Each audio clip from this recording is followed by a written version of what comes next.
ದೇಶದ ಬೆನ್ನೆಲುಬು, 2 ಬಾರಿ ಮುಖ್ಯಮಂತ್ರಿ ಆದರು ಕುಮಾರಸ್ವಾಮಿ ಅವರು, 2 ಬಾರಿ ಸಾಲ ಮನ್ನಾ ಮಾಡಿದ್ರು, 2 ಬಾರಿ. ಮತ್ತು ವಿಶೇಷವಾಗಿ 2018 25,000 ಕೋಟಿ. ನಾನೇ ಕೋಆಪರೇಟಿವ್ ಮಿನಿಸ್ಟರ್ ನಿಮ್ಮೆಲ್ಲ ಆಶೀರ್ವಾದದಿಂದ. ಉಮಾಕಾಂತ್ ನಾಗಮಾರಿಪಳ್ಳಿ ಅವರು ಇದ್ದಾರೆ, ಅವ್ರ ಜಿಲ್ಲಾಧ್ಯಕ್ಷರು DCC ಬ್ಯಾಂಕ್ ಇದ್ದು. ಕಾಂಗ್ರೆಸ್ 50,000 ಮನ್ನಾ ಮಾಡಿದ್ದು ಬಿಟ್ಟು ಹೋದ್ರು.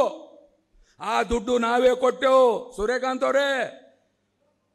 450 ಅಲ್ಲ, ಆ ಹಿಂದಿಂದು ಈಗಿಂದು 2 ಸೇರಿದ್ರೆ ಸುಮಾರು 800 ಚಿಲ್ಲರೆ ಕೋಟಿ ಏನದಲ್ಲ ನಾವು ಬರೀ ಬೀದರ್ ಜಿಲ್ಲೆ ಮನ್ನಾ ಮಾಡಿದ್ವು, ಬರೀ ಬೀದರ್ ಜಿಲ್ಲೆ. ಗೊತ್ತಾಯ್ತಾ?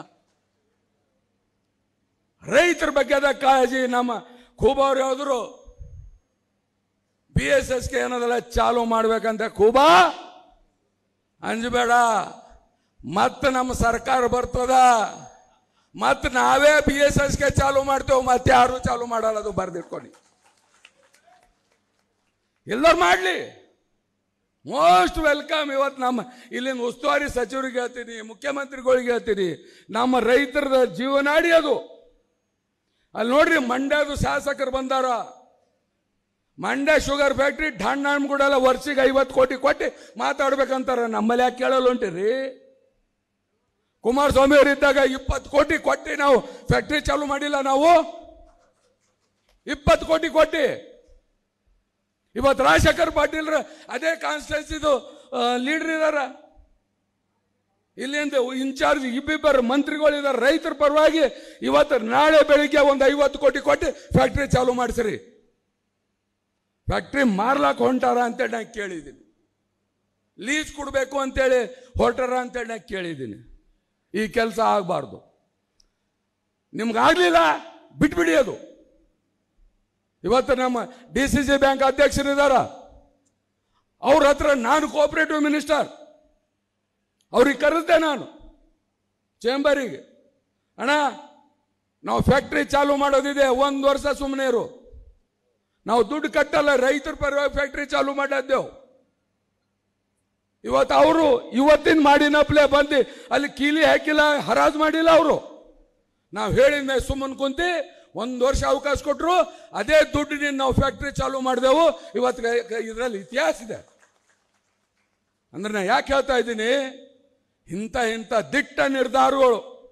ಇವತ್ತು ನಿಮಗೊಂದು ಮಾತು ಹೇಳ್ತೀನಿ, ಇವತ್ತು ಬೀದರು ಕರ್ನಾಟಕದ ಕಿರೀಟ. ಇದು ಅಷ್ಟೇ ಅಲ್ಲ, ಇವತ್ತು ಎಲ್ಲ ಕಡೆಯಿಂದ ಟೂರಿಸಂ ತಗೋರಿ ಟಾಪ್, ನಿಖಿಲ್ ಅವರೇ, ಹೆರಿಟೇಜ್ ತಗೋರಿ ಟಾಪ್, ಇಂಡಸ್ಟ್ರಿಯಲ್ ಏರಿಯಾ 82ದಾಗ ನಮ್ಮ ಇಡೀ ಸೌತ್ ಇಂಡಿಯಾದಾಗ ನೋ ಇಂಡಸ್ಟ್ರಿ ಡಿಸ್ಟ್ರಿಕ್ಟ್ ಅಂತೇಳಿ ಅನೌನ್ಸ್ ಮಾಡಿದ್ದು.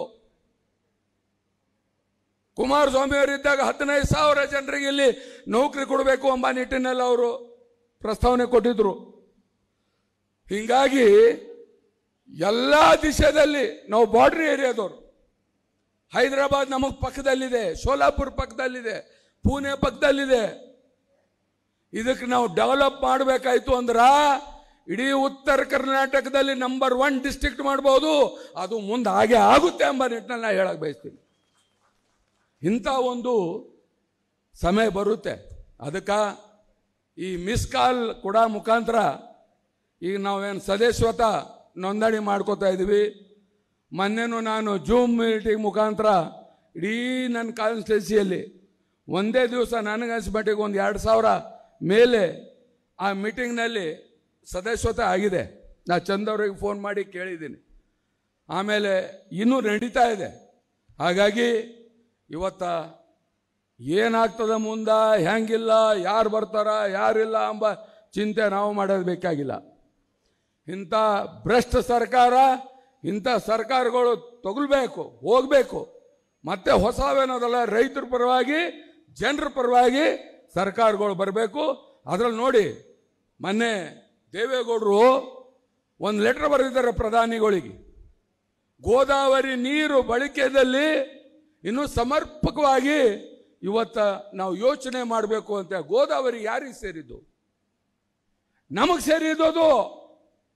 ಗೋದಾವರಿ ಬೇಸನ್ ಕಂಪ್ಲೀಟ್ ನಮಗೆ ಸೇರಿದ್ದು. ನಮಗೆ ಕೃಷ್ಣ ಬೇಸನ್ ನಮಗೆ ಬರೋದಿಲ್ಲ, ಗೊತ್ತಾಯ್ತಾ? ಇವತ್ತಿಗೂ 93 ವರ್ಷದಲ್ಲಿ ಒಬ್ಬರು ಮಾಜಿ ಪ್ರಧಾನಿಯಾಗಿ ಗೋದಾವರಿ ನೀರು ಬಗ್ಗೆದಾಗ ಚರ್ಚೆ ಮಾಡ್ತಾರ ಅಂತಂದ್ರೆ ಇವತ್ತು ನಮ್ಮ ಪುಣ್ಯ ಅಂತ ಹೇಳಕ್ ಬಯಸ್ತೇನೆ ಬಂಧುಗಳೇ, ನಮ್ಮ ಪುಣ್ಯ. ಅದಕ್ಕೆ ಇವತ್ತ ಮುಂದಿನ ದಿನಗಳಲ್ಲಿ ಅವ್ರು ಹೇಳಿದಾರ,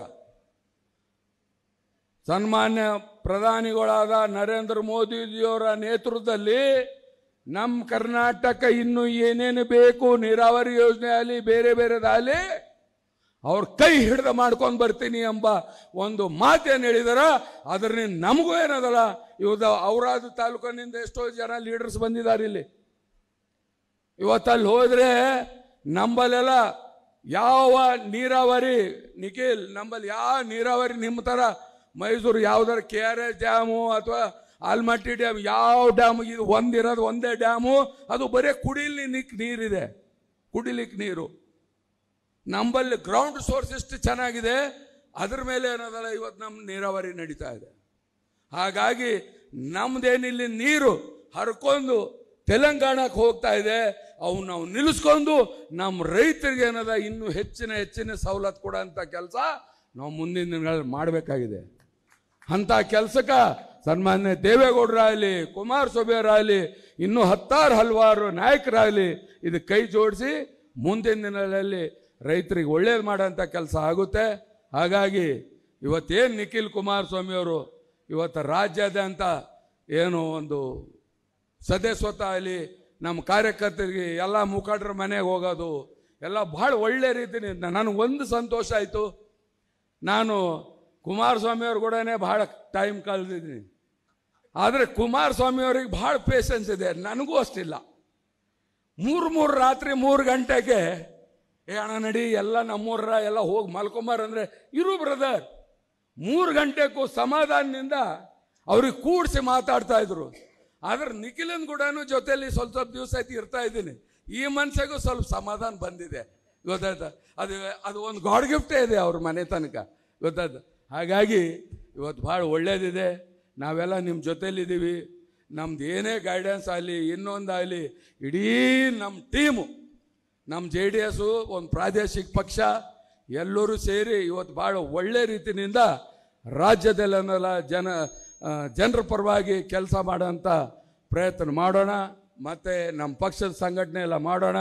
ನೀವೆಲ್ಲರೂ ಏನು ಬಂದು ಈ ಕಾರ್ಯಕ್ರಮ ಯಶಸ್ವಿ ಮಾಡಿದ್ರಿ, ತಮ್ಗೆಲ್ಲರಿಗೂ ಮತ್ತು ಸೂರ್ಯಕಾಂತ್ ಮತ್ತು ಅವರೆಲ್ಲ ಟೀಮಿಗೆ ನಾನು ಧನ್ಯವಾದ ಹೇಳಿ 2 ಮಾತು ಮುಗಿಸ್ತೀನಿ. ನಮಸ್ಕಾರ. ಜೈ ಹಿಂದ್, ಜೈ ಕರ್ನಾಟಕ, ಜೈ ಜನತಾದಳ. ನಾನು 86 kg ಇದ್ದವಳು 71 kg ಬಂದಿದ್ದೀನಿ. ವಯಸ್ಸಾದ್ಮೇಲೆ ಸ್ಮಾರ್ಟ್ ಆಗಿ ಕಾಣ್ತೀರ ಅಂದ್ರೆ ಜಿನ್ನಿ. 126 kg ವೇಟ್ ಇದೆ, ನಾವು ಈಗ 114 kg ಲೆಕ್ಕ ಬಂದಿದ್ದೀವಿ. ಯಾವುದೇ ಸೈಡ್ ಎಫೆಕ್ಟ್ ಆಗಿಲ್ಲ. 84ರಿಂದ 50 kg ಬಂದೆ, ಆಮೇಲೆ ಸಣ್ಣಗೆ ಫಿಟ್ ಆಗಿದ್ದೀನಿ. ಅದಕ್ಕೆ ನಾನು ಯೂಸ್ ಮಾಡ್ತಾ ಇರೋದು ಜೀನಿ ಸ್ಲಿಮ್.